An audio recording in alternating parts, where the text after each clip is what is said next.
to create a little bit of context, at any moment in time, we are having states of mind, and presumably our cousins, if you will, the monkeys and the rabbits and the mice, are also having mental states. Or more fundamentally, even if you think about unconscious processing, which is the great bulk of the information processing in the brain, these various states of information are continually flowing through the nervous system headquartered in the brain. We are aware of the tip of the iceberg, of course. Now, these mental states create neural traits. In other words, what people experience moment to moment builds lasting structure in the brain. The brain is a learning organ. It's continually trying to learn from its experiences, most fundamentally to pass on its genes. So the negativity bias comes in this way.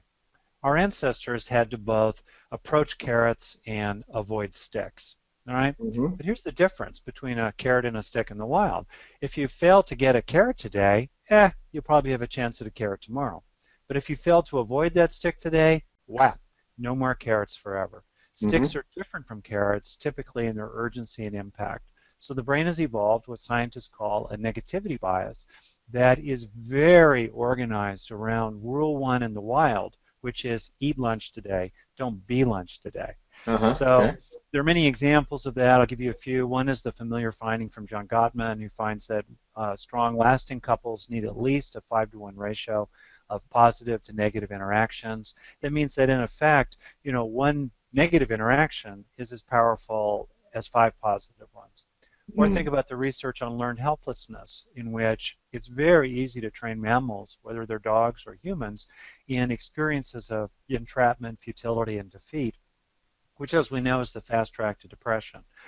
On the other hand, it takes many, many more times, many times as many, 5, 10 times as many alternate experiences of being able to be successful, to have some efficacy, to be a hammer instead of a nail, to unlearn that helplessness. Another example of the negativity bias. And the last one I'll mention here, which is really relevant to the impact of positive and negative emotions, is that negative experiences, unpleasant experiences, including unpleasant emotional experiences, particularly everyday ones, such as irritability or anxiety or sadness or a sense of inadequacy, those negative experiences are fast-tracked right into implicit memory storage.